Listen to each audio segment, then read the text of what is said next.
फिर मेरा सवाल, अगर दवाई क्योर करता तो जितनी बीमारियों के लिए हम लोग दवाइयाँ ले रहे हैं वो ठीक क्यों नहीं कर रहा? हम लोग दवाइयों पे, दवाई क्योर का रास्ता नहीं है। हमारे डॉक्टर अवधेश पांडे कहते हैं कि भगवान कह रहे हैं कि तुम्हारा शरीर बहुत इंटेलिजेंट, केपेबल है, उस पे ध्यान दो, उसके साथ चलो। वो हम नहीं सुन रहे कि मैं time as a medicine, earth as a medicine, water as a medicine, food as a medicine, इन चीज़ों के ऊपर, sun as a medicine, sleep as a medicine, इन चीज़ों के ऊपर बात करूंगी। और मैं प्रमाणित करके देती हूँ रोज़ रोज़ यहाँ जियो नेचुरल से कि लोग ठीक होकर यहाँ से जा रहे हैं।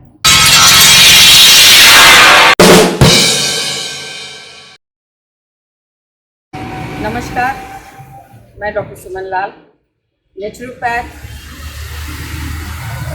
साइकोलॉजिस्ट और मिलेट की एक्सपर्ट हूँ। आज मैं आप लोगों से एक बहुत गहन सवाल करना चाहती हूँ और मैं चाहती हूँ कि आप लोग इस बात को ज़रूर सोचें जो मैं कह रही हूँ, और अगर गलत हो तो भी मुझे बताएं, और अगर मैं सही बात कह रही हूँ तो उसको सोचें और अपने जीवन शैली में परिवर्तन करें। मेरा सवाल ये है कि विधाता ने हमारे शरीर को बनाया,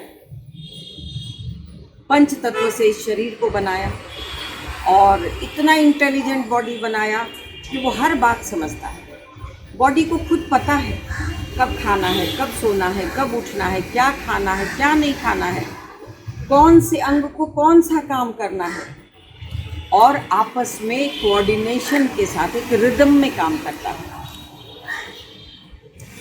तो जिस ईश्वर ने हमें बनाया, उसी ईश्वर ने उस व्यक्ति को भी बनाया जो पढ़ाई करके डॉक्टर बन गया। जब वो हमारी तबीयत ठीक कर देते हैं तो हम उनको भगवान कहते हैं, पर वो भगवान है नहीं, वो भगवान बन जाते हैं उस वक्त। मेरा पूछना है कि जो असली में भगवान है, जो विधाता है, वो कहते हैं कि क्षितिजल पावक गगन समीरा, पंच तत्व से बना शरीरा। ये जो आकाश, धरती, जल, अग्नि, वायु, इन चीज़ों से हमारा शरीर बना है और इसी से ये ठीक होगा। आप ध्यान दीजिए अपने शरीर से। कभी बात करने की फुर्सत निकाल रहे हैं हम लोग? नहीं निकाल रहे। हम क्या ये जानने की कोशिश कर रहे हैं कि हमें भूख लगी है कि नहीं, हमें अभी खाना खाना है कि नहीं, अब सोने का वक्त हो गया, हमें सोना है? हम ऐसा कुछ भी नहीं कर रहे हैं। सामने आया ढेर सारा, हमने पिज़्ज़ा, बर्गर, रोटी, चावल, पराठा, दाल, जो सामने आ गया, चाय, कॉफ़ी, हम पिए जा रहे हैं। सोच ही नहीं रहे कि हमारी जो जठराग्नि है वो कब सोती और उठती है, वो कब तैयार होती है हमारे भोजन को पचा लेने के लिए। हम जब तब खाए जा रहे हैं। जठराग्नि, आपकी जानकारी के लिए मैं बता दूं कि वो सुबह में 8 बजे जगती है और 8 बजे के पहले शाम को 7 बजे के बाद, लगभग सूर्यास्त के बाद सो जाती है। हम खाना कब खाते हैं? 12 बजे रात में, 1 बजे रात में पार्टी करते हैं, दुनिया भर का कचरा खाते हैं और हम समझते हैं कि दवाई अब लेनी पड़ेगी क्योंकि दवाई ही हमें क्योर करता है। फिर मेरा सवाल, अगर दवाई क्योर करता तो जितनी बीमारियों के लिए हम लोग दवाइयाँ ले रहे हैं वो ठीक क्यों नहीं कर रहा है?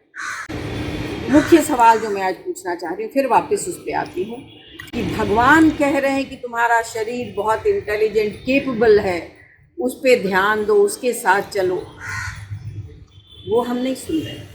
लेकिन अगर एक डॉक्टर कहता है कि आपके शरीर में अब बीपी डायग्नोस हो गया है, आप बीपी की दवा खाइए, आप शुगर की दवा खाइए, आप अर्थराइटिस की खाइए, आप लीवर की खाइए, आप किडनी की खाइए, आप सर दर्द की खाइए, आप किसी भी दर्द की खाइए। और सबसे खूबसूरत बात वो ये कहते हैं कि अब जो आपने दवा शुरू किया है, कुछ चीज़ें जैसे कि शुगर, बीपी, ऐसी चीज़ें कभी ठीक नहीं होंगी, अब आपको ज़िंदगी भर दवा खानी है। आप एकदम डिसिप्लिन्ड स्टूडेंट की तरह आप खट से मान लेते। हाँ भाई, अब नहीं छोड़ सकते हम दवाई। क्यों? ये वाले डॉक्टर ने कहा है। अरे उस डॉक्टर को भी उसी विधाता ने बनाया है, वो जो कह रहा है उसको सुनिए। आश्चर्य की बात है, हम लोग दवाइयों पे, दवाई क्योर का रास्ता नहीं है, हमारे डॉक्टर अवधेश पांडे कहते हैं। और मैं इन्हीं के अंडर में काम करती हूँ, इन्हीं के मार्गदर्शन पे काम करती हूँ और ये MBBS, MD, radiologist, modern medicine, nuclear medicine, integrated medicine practice करते हैं। और जब इनको ये लगा कि दवाइयों का रास्ता क्योर का रास्ता नहीं है, तब इन्होंने फिर से योगा और नेचुरोपैथी में इन्होंने PhD किया है। अब ये एक संतुलित और इतनी बेहतरीन बातें करते हैं, इतना बेहतरीन ज्ञान देते हैं, इतना अच्छा ट्रीटमेंट करते हैं कि अभी हम लोगों ने 3 दिन में कैंप लगा करके शुगर को बिल्कुल जड़ से ख़त्म किया, चाहे वो दवाइयाँ थी, चाहे वो इंसुलिन था। आपको विश्वास नहीं होगा अगर, तो डिस्क्रिप्शन बॉक्स में वैसे लोगों का पूरा ही डिस्क्रिप्शन है और उन्हीं की ज़बानी है, प्लीज़ सुनिए और एक बार विश्वास करिए। मैं जो कह रही हूँ वो विश्वसनीय इसलिए है क्योंकि हम इसको स्थापित कर चुके हैं डॉक्टर अवधेश पांडे के मार्गदर्शन में कैंप लगा कर। हम एक दोबारा भी कैंप लगाने जा रहे हैं शुगर के ऊपर, फिर से लगेगा अक्टूबर में। तो आप, हमारा जो सेंटर खुला है वो पुराने म्यूज़ियम के पास है, इसका नाम ABL जियो नेचुरल है। द थर्ड आई के साथ मिलकर हम ट्रीटमेंट कर रहे हैं बग़ैर दवाइयों किसी भी बीमारी का। मैं कहना ये चाह रही थी, सवाल ये भी है मेरा कि जब लकड़ी की कोई चीज़ ख़राब होती है तो हम किससे रिपेयर करते हैं? लकड़ी से ना, प्लास्टिक या लोहे से तो नहीं। जब लोहे की चीज़ टूटती फूटती है तो हम किससे रिपेयर करते हैं?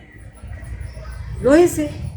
तो हमारा शरीर जब अग्नि, धरती, आकाश, जल, हवा, इन सब चीज़ों से बना है तो उसका रिपेयर किससे होना चाहिए? मेरा सवाल ये है। प्लीज़, अगर मेरी बात गलत लगे तो आप यहाँ आएँ, बात करें। आपको लगे कि डिस्क्रिप्शन बॉक्स में कुछ लिखना है, सवाल करना है, या ये आप पालन करना चाहते हैं कि ये वाकई सही बात कह रही है डॉक्टर सुमन लाल कि हमारा शरीर जिस चीज़ से बना है हम वो तो उसको दे ही नहीं रहे हैं। ना हम बढ़िया खाना दे रहे हैं, ना बढ़िया पानी दे रहे हैं, न शुद्ध हवा दे रहे हैं, न नींद दे रहे हैं, न धूप दे रहे हैं, कुछ भी नहीं, ना ज़मीन पे चल रहे हैं। तो ज़मीन हमारा इलेक्ट्रॉन डोनर है, उससे क्या होता है फिर कभी बताऊंगी। लेकिन अभी आपको मैं ये बताना चाहती हूँ कि आप कृपा करके इस बात को मान लें कि विधाता सबसे बड़ा डॉक्टर है। विधाता इस प्रकृति का रचयिता है और इस प्रकृति में और इस शरीर में उन्होंने सब कुछ दे दिया है जो अपने आप को ठीक कर सकता है। बिलीव करिए, मैंने अपने लिवर की का ट्रीटमेंट किया है इसी विधि से। मैंने शुगर की दवाई छोड़ी है अभी 2 साल पहले और अब तक मैं स्वस्थ हूँ। आप आइए, मिलिए मुझे, देखिए मैं कितने दिन भर काम करती हूँ। मैंने अब जा कर के 1-2 महीने पहले मैंने थायराइड की भी दवा बंद कर दी है। मैं इस उम्र में दवाइयाँ छोड़ सकती हूँ। मैं इस बात का भरोसा करती हूँ, इसलिए दवाइयों को छोड़ने का हिम्मत आता है। आप भी छोड़ सकते हैं, सारी दवाइयाँ बंद हो सकती हैं। बिलीव मी, आपका शरीर दवाइयों से चलने के लिए ईश्वर ने नहीं बनाया है। आप बगैर दवाइयों के कैसे रह सकते हैं? हमने नारा दिया है कि यदि दवा छोड़नी हो तो जियो नेचुरल आइए, यदि स्वस्थ रहना हो तो जियो नेचुरल आइए। और आप अगर कोई सवाल पूछना चाहते हैं तो प्लीज़ पूछिए। इस वीडियो को ज़्यादा से ज़्यादा लोगों तक भेजिए और ढेर सारे सवाल करिए मुझसे कि मैं ये प्रैक्टिस करने लगा था या लगी थी, मुझे ये डिफ़िकल्टी आ रही है, बताइए इसका कैसे होगा, रास्ता कैसे निकलेगा, बताऊँगी मैं आपको। तो प्लीज़ अगला मेरा जो वीडियो है वो बनेगा मिलेट के ऊपर, यानी मैं आगे के वीडियोस में टाइम एज अ मेडिसिन, समय एक दवा। विश्वास होगा? नहीं होगा, मगर मैं इसको प्रमाणित करूँगी। और मैं एक बात अंत में आपसे कहना चाहती हूँ कि मैं time as a medicine, earth as a medicine, water as a medicine, food as a medicine, इन चीज़ों के ऊपर, sun as a medicine, sleep as a medicine, इन चीज़ों के ऊपर बात करूँगी। और मैं प्रमाणित करके देती हूँ रोज़ यहाँ जियो नेचुरल से कि लोग ठीक होकर यहाँ से जा रहे हैं। मेरा अगला वीडियो मिलेट के ऊपर बनेगा कि क्यों आपको गेहूँ और चावल नहीं खाना चाहिए और आपको मिलेट खाना चाहिए। मिलेट छोटे अनाज हैं जैसे कि रागी या ज्वार या बाजरा, लेकिन 5 अलग मिलेट हैं जिनके बारे में मैं बातें करूंगी। वो बहुत ही फ़ायदेमंद है और हर बीमारी उससे ठीक की जा सकती है। तो आप प्लीज़ इसको तो शेयर करें, इसको देखें, कोई सवाल हो तो पूछें और आप लोग अगले भी वीडियो का इंतज़ार करें। मैं ज़रूर इन चीज़ों के बारे में बात करूँगी और मैं एक मिशन पे चल रही हूँ डॉक्टर अवधेश पांडे के साथ कि पूरे बिहार वासियों को हम लोग मिल कर के स्वस्थ करें। क्योंकि आपकी जानकारी के लिए बता दूँ, डॉक्टर अवधेश पांडे जी इसी बिहार की धरती के हैं और इसीलिए हम लोगों ने मिशन लिया है कि बिहार में कोई बीमार नहीं रहे। स्वस्थ बिहारी का संकल्प, स्वस्थ बच्चे हों, जवान हों, बूढ़े हों, सब स्वस्थ हों। इसी शुभकामना के साथ नमस्कार।